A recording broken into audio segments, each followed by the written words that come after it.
민수기 14장 5절 한 절 말씀을 저희들이 같이 받들어 읽도록 하겠습니다. 시작. 그때 모세와 아론이 이스라엘 자손의 온 회중의 집회 앞에서 얼굴을 대고 엎드리니라. 아멘.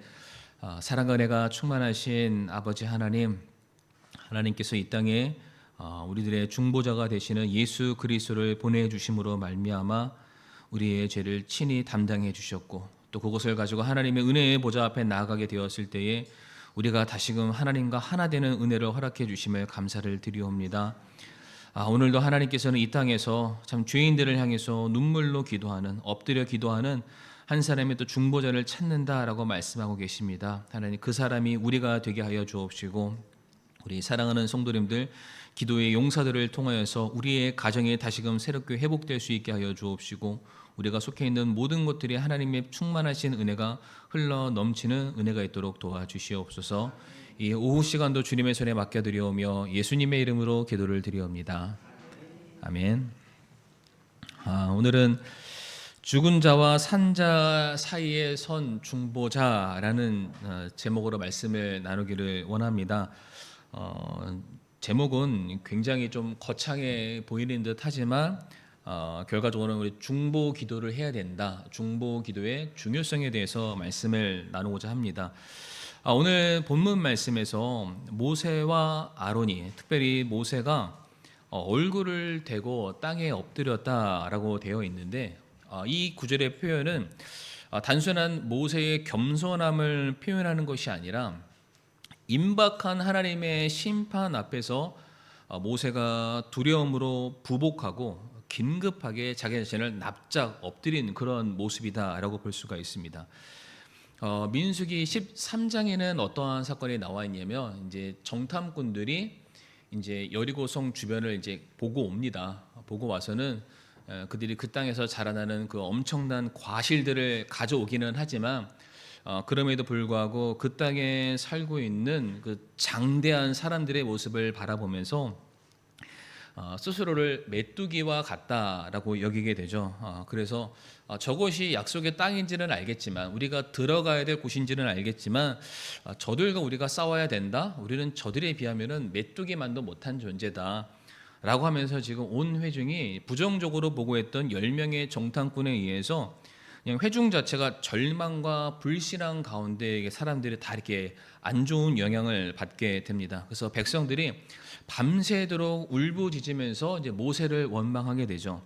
그래서 오늘 본문 바로 앞에 있는 민수기 14장 4절 말씀, 우리 성도님들 성경책을 보시게 되면 이스라엘 백성들이 이제 뭐라고 말하냐면, 우리를 위해서, 이 말씀 아닙니다, 집사님. 우리를 위해서 우리가 대장을 다시 세우고 이집트로 돌아가자라고 말을 하기까지 합니다.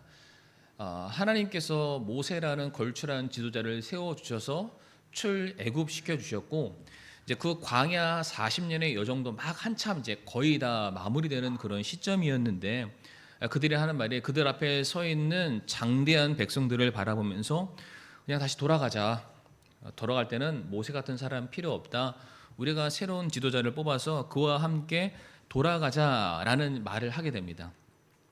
그런데 이 말이 떨어지자마자 아직 하나님께서 내가 이스라엘 백성들을 어떻게 심판하겠다라고 아직 말씀 안 하셨습니다. 다만 이스라엘 백성들이 자신들이 맞이한 그 처참한 현실 앞에서, 야, 이거는 하나님의 할아버지가 찾아와도 안 되는 건 안 되는 거야, 우리 원래대로 돌아가자라는 말이 떨어지자마자 그 말을 들었던 모세와 아론이 긴급하게 땅에 엎드려서 지금 기도했다라는 상황입니다.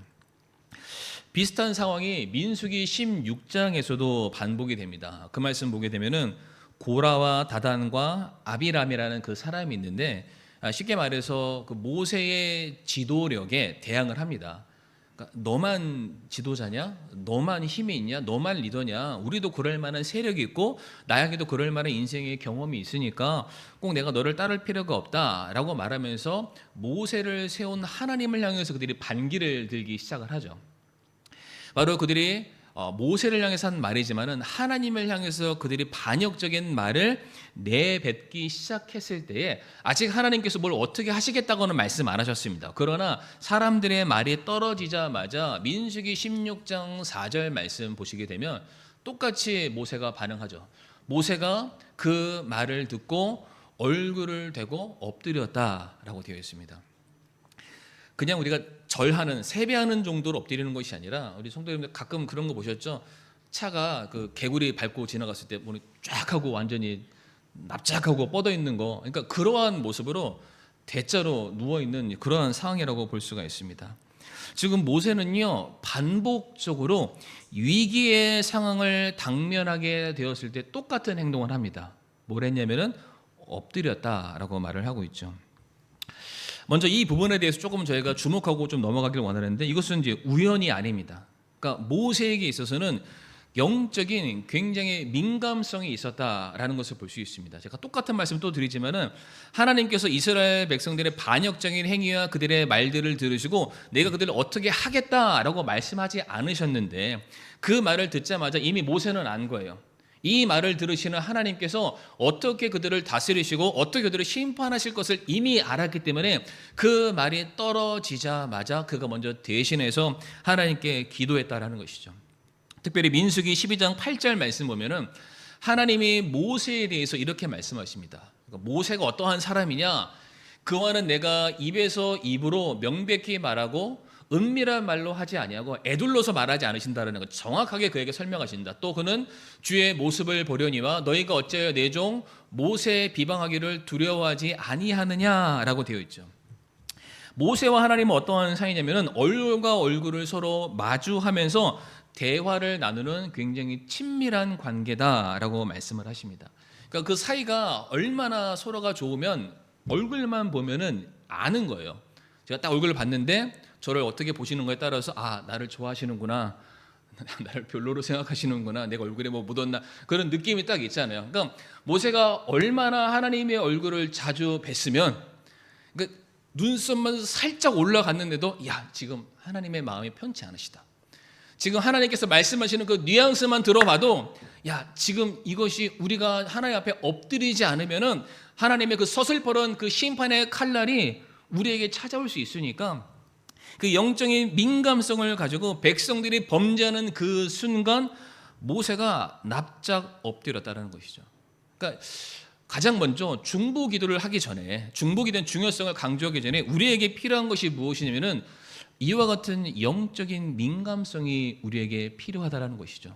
그런데 성도님들 이러한 민감성은 그냥 생기는 게 아니라 우리가 얼마나 하나님을 자주 대하느냐, 우리가 얼마나 하나님을 오늘 방금 전에 말씀드린 민수기 12장 8절의 말씀처럼 입과 입을 마주하는 것처럼 얼굴과 얼굴을 마주하는 것처럼 우리가 얼마만큼 하나님을 마치 거울로 내 얼굴을 쳐다보듯이 바라본 사람에게만 나올 수 있는 영적인 민감성이라는 것이죠.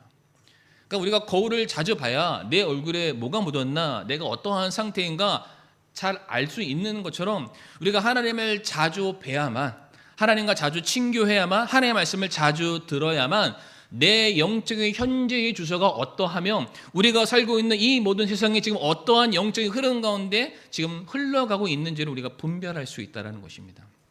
그렇기 때문에 성도님들 가능하다면 말씀을 보시는 것, 또 그 말씀을 또 듣는 것, 또 공부하는 것, 더 가능하다면 말씀을 암송하는 것까지 정말 하나님의 말씀이 내 삶에 살아 있음이 내가 스스로가 느껴질 정도로 그렇게 좀 가까이 보내는 그런 시간들이 있기를 바라겠습니다. 그래서 아까도 우리 커피 마시면서 교제했는데 어떤 청년은 내가 성경을 일독하겠다라는 그런 분도 계시고요. 어떤 분은 저에게 이렇게 주셨어요. 이 성경을 손으로 쓰셨습니다. 물론 다 쓰신 건 아니에요. 일부분 쓰셨지만 아마도 이런 걸 쓰시면서 뭘 생각했겠어요? 이거 쓰면서 뭐 다른 걸 생각하셨겠어요? 이거 쓰면서 하나님께서 뭐라고 말씀하시는지 한 번 더 되뇌이는 그런 시간들, 그러면서 하나님의 마음을 조금 더 헤아릴 수 있는 그런 시간들, 우리가 다른 거에 내 삶과 내 마음을 몰입해 가는 것이 아니라, 다른 것에 내 삶에 중독되는 것이 아니라 좋지 않은 표현이지만 하나님께 중독되는, 하나님께 몰입하는, 하나님만을 생각할 수 있는 올 26년도 한 해가 되었으면 좋겠습니다. 그래서 저는 이거 딱 받으면서 무슨 생각했냐면 꼭 다 쓰시라는 건 아니에요. 안 쓰셔도 괜찮습니다. 근데 만약에 쓰고 싶은 분들이 계시다면은 이거보다 더 좋은 노트를 내가 선물해 드려야 되겠다. 나쁘다라는 거 아닙니다, 이거. 근데 정말로 좋은 노트를 선물해서 이렇게 막 차곡차곡 하면은 아예 딱 한 권으로 만들 수 있는 그런 것들이 있거든. 야, 쓰시기만 한다면 내가 그거를 기꺼이 내가 선물해 드려야 되겠다. 다 쓰시는 건 아니시겠죠?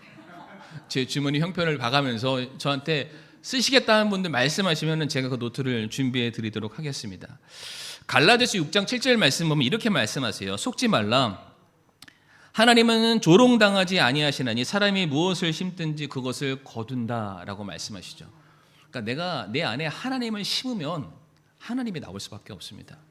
하나님과 친밀함을 내가 심게 되면은 그 친밀함이 우리들의 삶에 그냥 삐져 나올 수밖에 없다라는 것을 생각하시면서 정말 올 한 해 우리 사랑하는 성도 여러분들 더 하나님을 친밀하게 바라보시는. 그래서 모세가 산에 올라갔다 내려왔을 때 그의 얼굴이 어떻게 됐나요? 빛나잖아요. 누구의 빛입니까? 하나님의 영광의 빛. 얼마나 그 시간이 깊었으면. 그러니까 얼굴을 딱 봤는데 성도님의 얼굴이 안 보이는 거예요.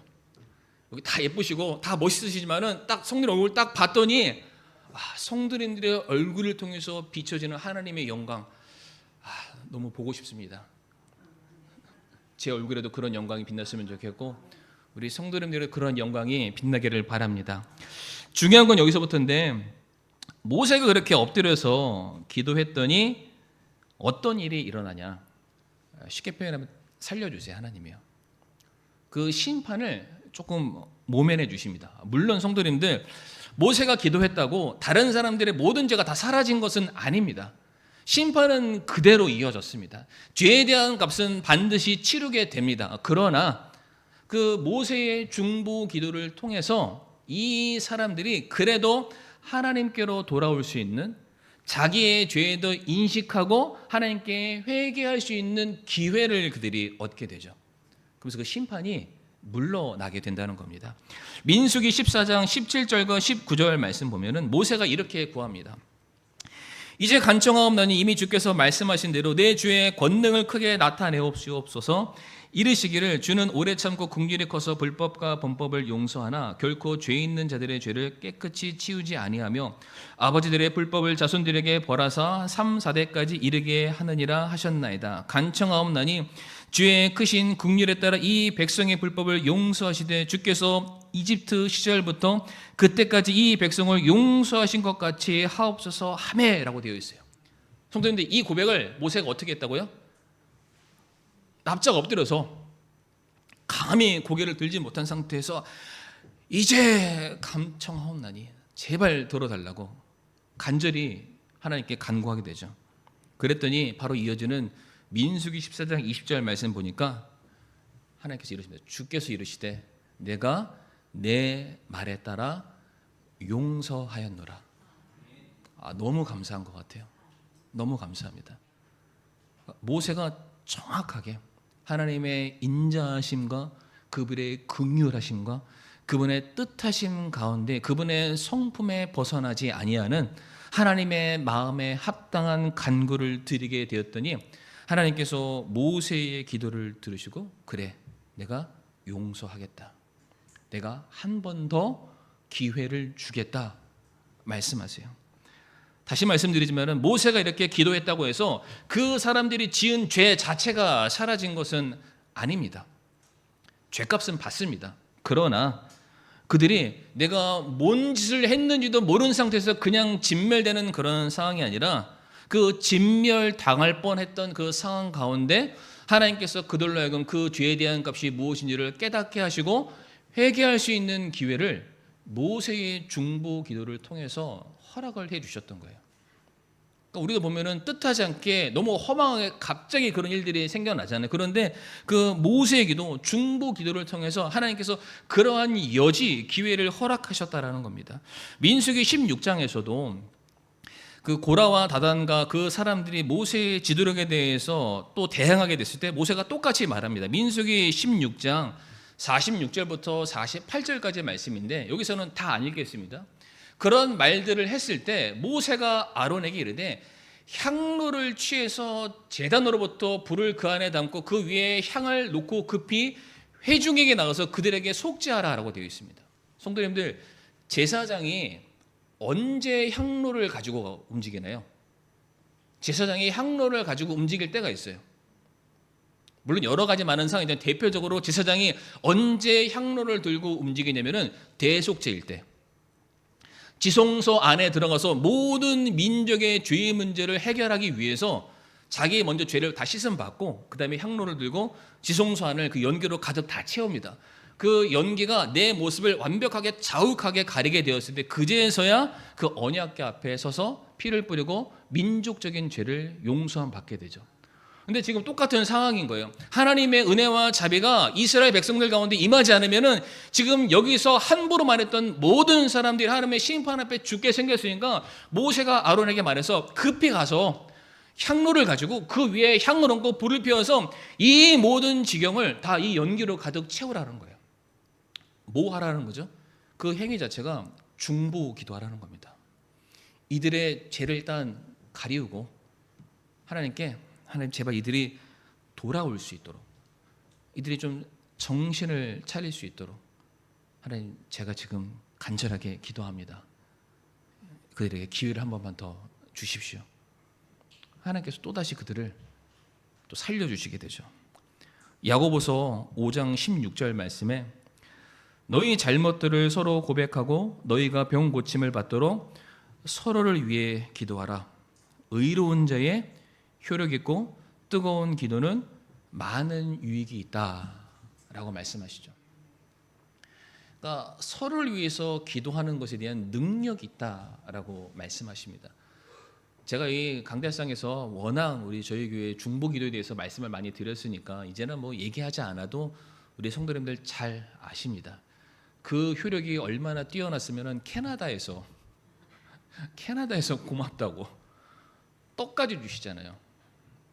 우리 성도님들 우리 보면은 늘상 똑같이 마치 반복된 주문을 외우는 것처럼 똑같은 기도를 하는 것 같지만 우리가 그렇게 했던 기도를 통해서 하나님께서 역사하신 일들이 한두 개가 아니라는 것을 아시죠?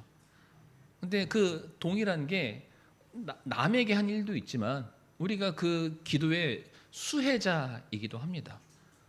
그러니까 어떤 면에서는 우리가 기도해야지라고 하지만은 내가 나 자신을 위해서 기도하지 못한 일들이 태반입니다. 그러니까 어떤 설문조사를 봤는데 사람들이 기도는 한대요. 기도는 하는데 정작 뭐 나라 기도, 교회 기도, 무슨 기도하다 보니까 자기 자신을 위한 기도는 채 10분도 못 하더라라는 그런 설문조사도 있더라고요. 근데 생각해 보니까 맞는 것 같아요. 무슨 기도하다 보니까 내 기도는 안 하고 끝나게 돼요. 근데 우리는 이렇게 잘 살잖아요. 뭘까요? 누군가 너를 위해 기도하네. 누군가 기도하고 있는 거예요.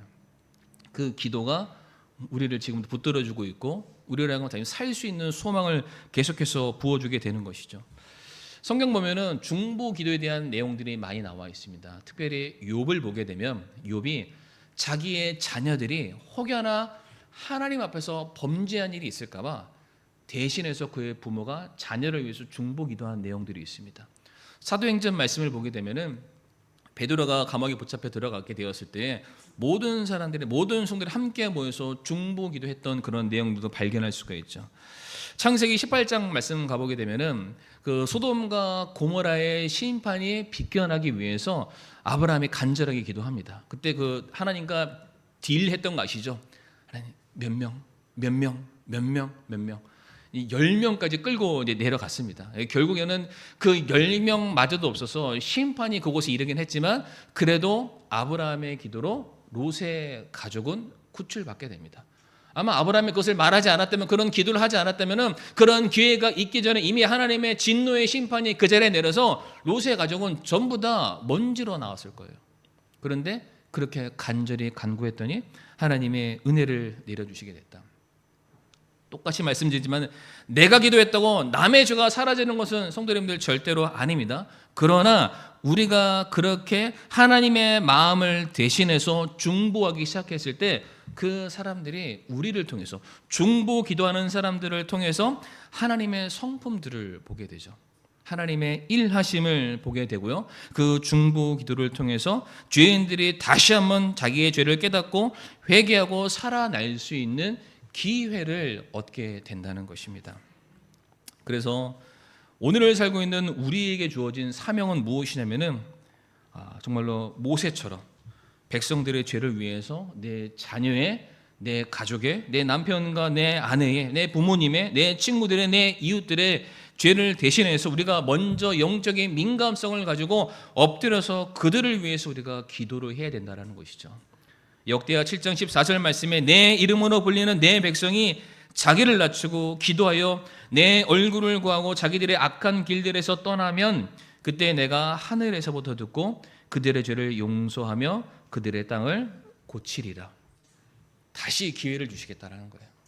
다시 하나님 앞에 설 수 있는 기회를 주시겠다라고 말씀하십니다. 그러니까 어떠한 면에서 우리 대한민국 교회가 다시금 새롭게 부흥하기 위해서는 더 좋은 시설과 더 좋은 프로그램이 아니라 사람이 다시 살아나야 되잖아요. 사람이 회복되어야 되잖아요. 그 사람이 회복되는 그 일에 있어서는 중보 기도만한 것이 없다라고 말씀드리고 싶습니다. 우리가 그렇게 간절히 기도해야 한 영혼이 구원받게 되고 한 사람이 하나님의 일꾼으로 쓰임받게 되고요. 특별히 우리 해외 선교처에 있는 그런 분들이 계속해서 우리가 영적인 그 힘을 공급해 주게 되었을 때 그 사역이 계속해서 유지되리라고 저는 그렇게 믿습니다. 예레미야 5장 1절 말씀 읽고 마치도록 하겠습니다. 예레미야 5장 1절 말씀 같이 한번 읽어보실까요? 시작. 너희는 예루살렘 거리를 이리저리 두루 달리고 또 이제 보고 알며 그곳의 넓은 곳에서 찾아보라. 만일 너희가 판단의 공의를 집행하며 진리를 구하는 사람을 하나라도 찾을 수 있거나 혹은 거기에 그런 자가 있다면 내가 예루살렘을 용서하리라. 아멘. 한 사람입니다. 한 사람. 한 사람. 영적으로 깨어 있어서 하나님과 친밀한 관계를 가져서 내가 누리고 있는 이 하나님의 놀라운 은혜가 저 사람에게, 내 사랑하는 가족에게 흘러가기를 원합니다 라고 깨어서 기도할 줄 아는 그 엎드린 성도 단 한 사람만 있으면 저희 가정이 살고요, 저희 교회가 살고 우리 나라가 놀랍게 회복되리라고 저는 그렇게 믿습니다. 이 일을 위해서 엎드릴 줄 아는, 산자와 죽은 자 사이에서 그 심판의 흐름을 막으시고 새롭게 살아날 수 있는 소망의 길을 열어주시는 저와 우리 사랑하는 성도님들이 되시기를 간절히 바라겠습니다. 이 시간 우리 집사님 바로 나오셨어요.